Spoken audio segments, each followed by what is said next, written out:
జనసేన ప్రభుత్వాన్ని చెప్పడానికి, కార్యకర్తలందరికీ కూడా నేనున్నాననే భరోసా ఇవ్వడానికి, యువతరానికి మీ గలంతో పాటు నా యువ గలం కూడా ఉందని తేల్చి చెప్పడానికి, మన ఉత్తరాంధ్రలో శ్రీకాకుళం జిల్లాలో ఈ యొక్క శంఖారావాన్ని పూరించడానికి కదలి వచ్చినటువంటి యువ నాయకులు, మన ఆంధ్రప్రదేశ్ రాష్ట్ర రాజకీయానికి భవిష్యత్తు, మన అందరికీ కూడా భవిష్యత్తులో నడిపించేటటువంటి నాయకుడు సోదరులు లోకేష్ అన్న గారికి, వేదికను అలంకరించినటువంటి అతిరథ మహారథులు, మరి పెద్దలు, కుటుంబ సభ్యులు, ఈ యొక్క ప్రాంతానికి సుదీర్ఘకాలం సేవలందించినటువంటి మహానాయకులు శివాజీ పెదనాన్న గారికి, అలాగే మన శ్రీకాకుళం తెలుగుదేశం పార్టీ అధ్యక్షులు కోన రవికుమార్ గారికి, అలాగే మన ఎమ్మెల్సీ గారు చిరంజీవి గారికి, జనసేన జిల్లా అధ్యక్షులు చంద్రమోహన్ గారికి, అలాగే జనసేన పలాస అధ్యక్షులైనటువంటి దుర్గారావు గారికి, మరి వీళ్ళంటే కంటే ముఖ్యమైనటువంటి మా యొక్క తెలుగుదేశం పార్టీ కార్యకర్త సోదర సోదరీమణులకి, జనసేన కార్యకర్తలకి, పలాస నియోజకవర్గ నలుమూలల నుంచి కూడా ఈ యొక్క కార్యక్రమాన్ని విజయవంతం చేయడానికి కదలి వచ్చినటువంటి ప్రతి ఒక్కరికి కూడా నా హృదయపూర్వకమైనటువంటి నమస్కారాలు తెలియజేసుకుంటున్నాను. చాలా రోజుల తర్వాత పలాసలో మళ్లీ పౌరుషం చూస్తున్నాం, పలాసలో ఆ ఊపు చూస్తున్నాం.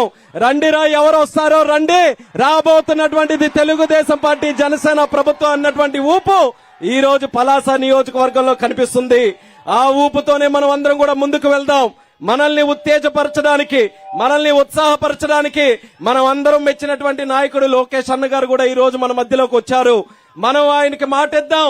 రాబోతున్నటువంటి ఎన్నికల్లో తెలుగుదేశం పార్టీని అత్యధికమైనటువంటి మెజారిటీతో పలాసలో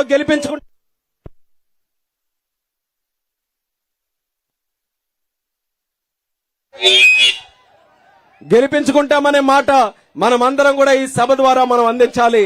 ఎందుకనంటే 5 సంవత్సరాలు ఈ జగన్మోహన్ రెడ్డి గారి పరిపాలనలో ప్రతి ఒక్కరం కూడా మోసపోయాం. ఏ ఒక్కరు కూడా సుఖంగా లేరు. రాష్ట్రాన్ని సర్వనాశనం చేశాడు. ఒక మహిళకు అడిగినా, యువకుడికి అడిగినా, రైతుకు అడిగినా, ఈ రాష్ట్రంలో ఉన్నటువంటి ఏ ఒక్క ఆంధ్రుడికి అడిగినా సరే గట్టిగా చెప్పేటటువంటి మాట ఈ సైకో పోవాలి, సైకిల్ రావాలి అన్న మాట ప్రతి ఒక్కరు కూడా ఈ రోజు కోడై కూస్తున్నారు. మరి నిజం చేయాల్సినటువంటి బాధ్యత మన మీద ఉందా లేదా అన్నది కార్యకర్తలందరికీ కూడా అడుగుతున్నాను. మరి దానికి మీరందరూ కూడా ముందుకు వచ్చి రాబోతున్నటువంటి ఎన్నికలకి మీరందరూ కూడా సిద్ధంగా ఉండాలని కూడా తెలియజేస్తున్నాను. జగన్మోహన్ రెడ్డి గారు చేసినటువంటి పాపాలు ఎన్నో అనేకమైనటువంటివి. రాష్ట్రం మొత్తం ఈ రోజు తగలబడిపోయింది. ఎక్కడా కూడా ఎటువంటి ఉద్యోగాలు లేవు.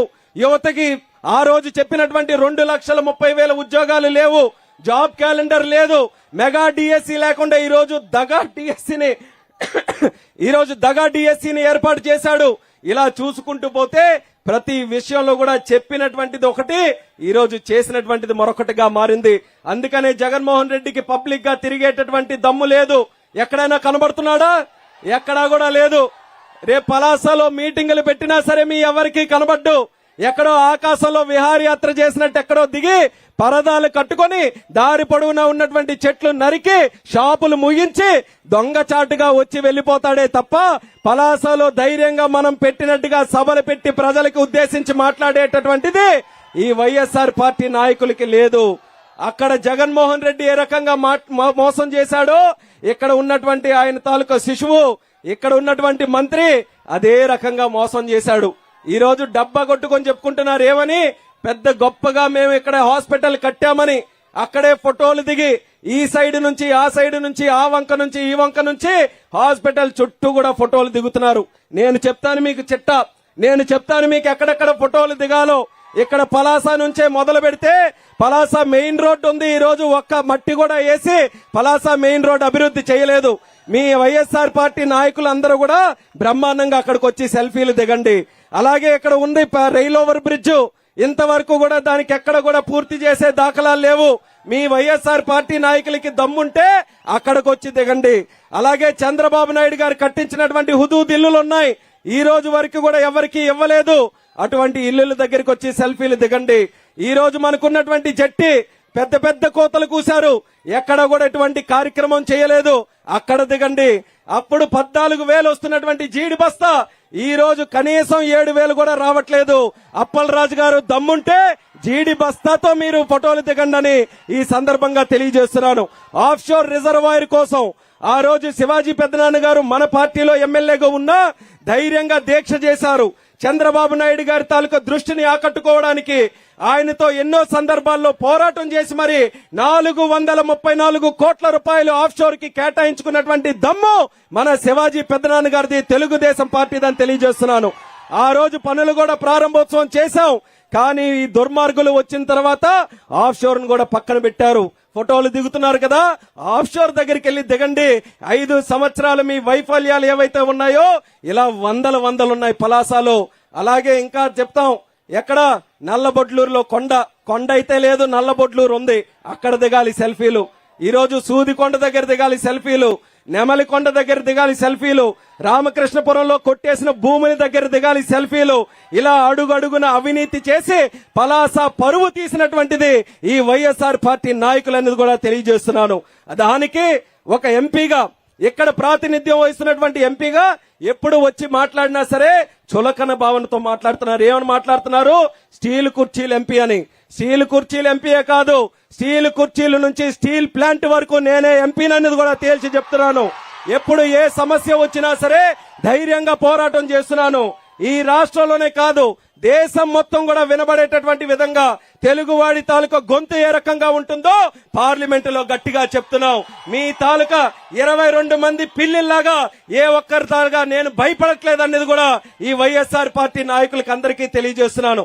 ఒక పార్టీ ఎంపీ, వాళ్ళ పార్టీ ఎంపీలో ఒక్కరి పేరు చెప్పగలరా? ఎవరికి కూడా తెలియదు. కానీ 2-3 మీకు తెలుస్తుంది. బాబాయ్ హత్య ఎవరు చేశారో ఆ ఎంపీ మాత్రం మీ అందరికీ కూడా తెలుస్తుంది. వైజాగ్ లో కిడ్నాప్ అయ్యాడు ఒక ఎంపీ, అదెవరో మీ అందరికీ కూడా తెలుస్తుంది. నగ్నంగా వీడియోలు తీశారు ఒక ఎంపీ, ఆ ఎంపీ ఎవరో మీ అందరికీ తెలుస్తుంది. రీల్స్ ఎవరు తీస్తున్నారు అనంటే ఎంపీ ఎవరు తెలుస్తుంది. కానీ పోరాటం ఎవరు చేస్తున్నారనంటే పసుపు కండువా కప్పుకున్న తెలుగుదేశం పార్టీ ఎంపీలు తప్పితే మరెవ్వరు కూడా మీ ఎవరికి కూడా కనబడరు. ఆ రకంగా తెలుగుదేశం పార్టీ తాలూకా ఎంపీలో మన రాష్ట్రం తాలూకా గౌరవాన్ని మనం కాపాడుకుంటూ ముందుకు వెళ్ళాం. ఢిల్లీ స్థాయిలో మన ఆంధ్రప్రదేశ్ రాష్ట్ర ప్రజలకు జరుగుతున్నటువంటి అన్యాయాన్ని అక్కడ గొంతులెత్తి మరి మనం అందరం కూడా నిలబెట్టుకుంటున్నాం. ఇటువంటి సందర్భంలో వాళ్ళ చెప్పుతున్నటువంటి మాయ మాటల్ని తిప్పికొట్టాల్సినటువంటి బాధ్యత ఇక్కడ ఉన్న కార్యకర్తలందరి మీద ఉందనేది మళ్ళీ తెలియజేసుకుంటున్నాను.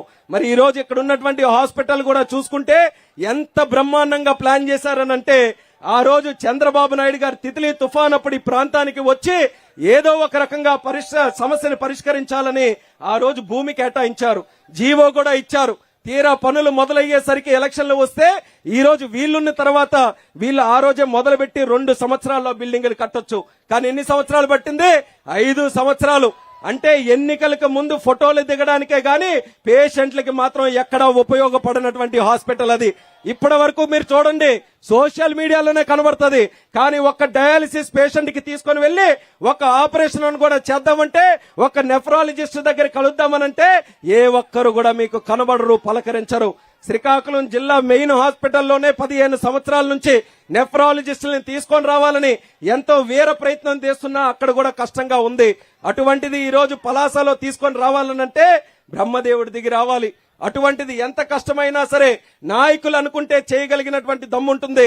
కానీ వీళ్ళు మాత్రం కేవలం ఫోటోల కోసం, పబ్లిసిటీ కోసమే బిల్డింగ్ కట్టుకొని ఈ రోజు ఓట్లు అడగడానికి వస్తున్నారు అన్నది మీరందరూ కూడా జాగ్రత్తగా ఉండాలి.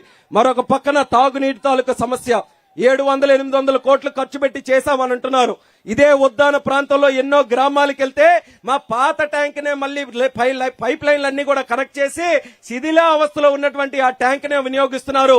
మరి 700 కోట్ల రూపాయలు ఖర్చు పెట్టి కట్టారనంటే ఎక్కడ కట్టారో ఏం కట్టారో మాకు తెలియట్లేదని ఏ గ్రామానికి వెళ్ళినా ఈ రోజు అడుగుదే పరిస్థితికి వచ్చారు. మొట్టమొదటిగా ఉద్దాన ప్రాంతానికి నీళ్లు ఇచ్చినటువంటి నాయకుడు ఎవరు? ఆ రోజు ఎర్రన్నాయుడు గారు.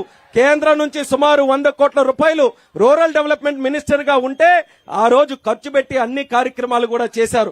కనీసం ఆ యొక్క కార్యక్రమాన్ని మెయింటెనెన్స్ కూడా ఈ రోజు డబ్బులు ఇచ్చే పరిస్థితి లేదు. తరువాత మళ్ళీ అపర భగీరథుడిలాగా మనకి నీళ్లు ఇచ్చినటువంటి నాయకుడు మన లోకేష్ అన్న గారు.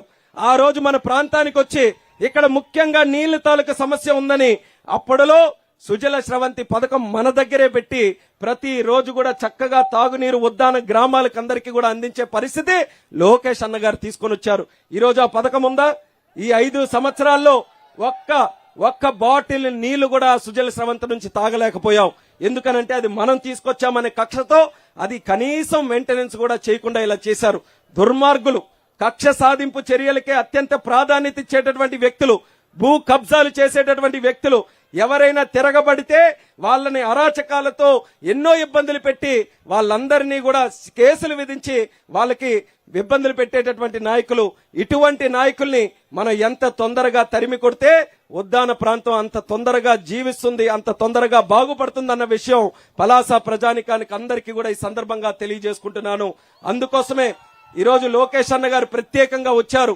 ఆయన ఆ రోజు కూడా మనకి తితిలి తుఫాన్ వచ్చినప్పుడు ఆ రోజు వచ్చాడమ్మా జగన్మోహన్ రెడ్డి. ఎవరైనా సరే ఇక్కడే పక్కనే ఉన్నాడు. అప్పుడు విజయనగరం జిల్లాలో తిరుగుతూ ఉంటే ఆ రోజు ఎంత కష్టమమ్మా, ఈ రహదారులు ఇలాగే ఉన్నాయి. ఆ రోజు అంత పెద్ద తుఫాను మన దగ్గరికి వస్తే ఒక ప్రతిపక్ష నాయకుడి కింద రావాల్సినటువంటి కనీస బాధ్యత ఆయన మీద ఉన్నా, ఓట్లు వెళ్ళినప్పుడు అడుక్కుందాలే, ఓట్లు వెళ్ళినప్పుడు చూసుకుందాలే, కష్టాల్లో వెళ్ళకపోయినా సరే ఓట్లేస్తారని ఒక ధీమా మీద ఆ రోజు రాలేదు. కానీ చంద్రన్న ఒక ముఖ్యమంత్రిగా ఆయన రావడమే కాదు, మంత్రులందరినీ తీసుకొని వచ్చాడు, ఐఏఎస్ అధికారులందరినీ కూడా తీసుకొని వచ్చాడు. అసలు మన రాష్ట్రం తాలూకా రాజధాని ఆ రోజు అమరావతిలో ఉందా, పలాసలో ఉందా అన్నటువంటి అనుమానం మనందరికీ కూడా కలిగే విధంగా ఇక్కడే 10 రోజులు ఉండి ఆ 10 రోజుల్లో దసరా కూడా వస్తే దసరా కూడా మన పలాస రైల్వే గ్రౌండ్స్ లోనే కుటుంబ సమేతంగా జరుపుకున్నటువంటి మన కుటుంబ సభ్యుడు నారా చంద్రబాబు నాయుడు గారు, అలాగే నారా లోకేష్ గారు వాళ్ళ కుటుంబం అని తెలియజేస్తున్నాను. సర్వస్వం దారపోశారు మన ప్రాంతం కోసం, మనం బాగుండాలని. వాళ్ళందరూ కూడా ఇక్కడ ఈ ప్రాంతంలో ధైర్యం ఇస్తూ అలా తిరిగితే లాస్ట్కి వచ్చాడయ్యా జగన్మోహన్ రెడ్డి. వచ్చి తితిలీకి మీకు న్యాయం చేయలేదు, మళ్ళీ నేను వస్తేనే న్యాయం చేస్తానని మాయ మాటలు చెప్పి ప్రజల్ని రెచ్చగొట్టి ఆ రోజు ఓట్లు వేయించుకున్నాడు. తీరా చూసిన తర్వాత తితిలీ డబ్బులు లేవు, అసలు కనీసం పంటకి సాగునీరు అందించడం అనంటే అది కూడా లేదు. పంట పోయిందంటే కరువు మండలంగా ప్రకటిస్తామంటే అది కూడా లేదు. పోనీ ఇన్సూరెన్స్ వస్తుందా, అది లేదు. సబ్సిడీ వస్తుందా, అది కూడా లేదు. ఏది చేయకుండా వాళ్ళు మాత్రం ఈ రోజు దోపిడీ మీద దోపిడీ చేస్తున్నారు. మత్స్యకార మంత్రిగా ఉన్నటువంటి అప్పలరాజు గారు ఏ ఒక్క మత్స్యకారుడికైనా మేలు చేశారా అనేది ఈ ప్రాంతంలో ఉన్నటువంటి వాసులందరికీ అడుగుతున్నాను. ఎవ్వరికి కూడా లేదు. ఆయన ఒక్కడే బాగుపడ్డాడు. ఆయన చుట్టూ ఆ నలుగురు అనే వ్యక్తులు ఉన్నారు. వాళ్ళు తప్పితే ఈ రోజు పలాసలో ఏ మత్స్యకారుడి కానీ ఏ వర్గం వాడికి కానీ ఎవ్వరికి కూడా మేలు జరగలేదు. మళ్ళీ జరగాలనంటే పలాసాకి శిరీష కావాలి. శిరీషాని మనం అందరం కూడా గెలిపించుకోవాలని ఈ సందర్భంగా మీ అందరికీ కూడా తెలియజేసుకుంటున్నాను. దానికి మీరందరూ కూడా రాబోతున్నటువంటి ఎన్నికల్లో ఆశీర్వదించి మళ్ళీ గతంలో జరిగినటువంటి అభివృద్ధి మనం చూడాలన్నా, ఆంధ్రప్రదేశ్ రాష్ట్రానికి దేశ స్థాయిలో ఒక మంచి గౌరవప్రదమైనటువంటి స్థానం మనం కల్పించుకోవాలన్నా అది కేవలం తెలుగుదేశం పార్టీ, జనసేన పార్టీతోనే అవుతాయి. చంద్రబాబు నాయుడు గారు, పవన్ కళ్యాణ్ గారితోనే అవుతాయన్న మాట మళ్ళీ మీ అందరికీ కూడా తెలియజేసుకుంటున్నాను. జనసేన కార్యకర్తలు కూడా చాలా క్రమశిక్షణతో ఈ యొక్క పొత్తుని ఏ రకంగానైనా మనం నిలబెట్టుకోవాలి. మన నాయకులు ఏ రకంగా కలిసికట్టుగా పనిచేస్తున్నారో మనం కూడా క్షేత్రస్థాయిలో అదే రకంగా పనిచేయాలని మంచి మనసుతో వస్తున్నటువంటి జనసేన కార్యకర్తలందరికీ కూడా శిరస్సు వంచి మరొకసారి నా నమస్కారాలు తెలియజేసుకుంటున్నాను. ఆల్రెడీ తెలుగుదేశం పార్టీ అంటేనే భయపడి కట్టుమిట్టాడుతున్నాడు జగన్మోహన్ రెడ్డి. మరి పవన్ కళ్యాణ్ గారు వచ్చిన తర్వాత అసలు నిద్రే లేకుండా అయిపోయింది. ఎక్కడికి వెళ్లాలో ఆయనకి తెలియట్లేదు. తాడేపల్లి ప్యాలెస్కి వెళ్లాలా, ఢిల్లీకి వెళ్లాలా, ఎక్కడికి వెళ్లాలా ఆయనకి తెలియట్లేదు. ఈ రోజు వాళ్ళ ఇంటిలో కూడా పరిస్థితి చూసుకుంటే సొంత చెల్లెమ్మే ఈ రోజు బయట తిరిగి ఆ యొక్క ఏంటది జగనన్న బాణం తిరిగి మళ్ళీ ఆయనకే గుచ్చుకునే విధంగా ఈ రోజు తయారైంది. కాబట్టి జగన్మోహన్ రెడ్డి తాలూకా చాప్టర్ ఆల్రెడీ క్లోజ్ అయింది.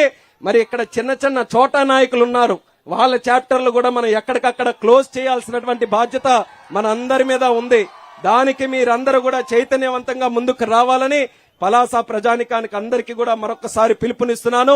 ఈ రోజు పలాస విచ్చేసి ఒక కొత్త ఉత్సాహం మన కార్యకర్తల్లో తెలుగుదేశం పార్టీలో నింపినందుకు మరి లోకేష్ అన్న గారికి ప్రత్యేకమైనటువంటి అభినందనలు మన ప్రాంతం నుంచి ఆయనకు కూడా తెలియజేసుకుంటూ ఇక్కడ మాట్లాడే అవకాశం ఇచ్చినందుకు శిరీష్ అక్క గారు కూడా ప్రత్యేక ధన్యవాదాలు తెలియజేస్తూ సెలవు తీసుకుంటున్నాను.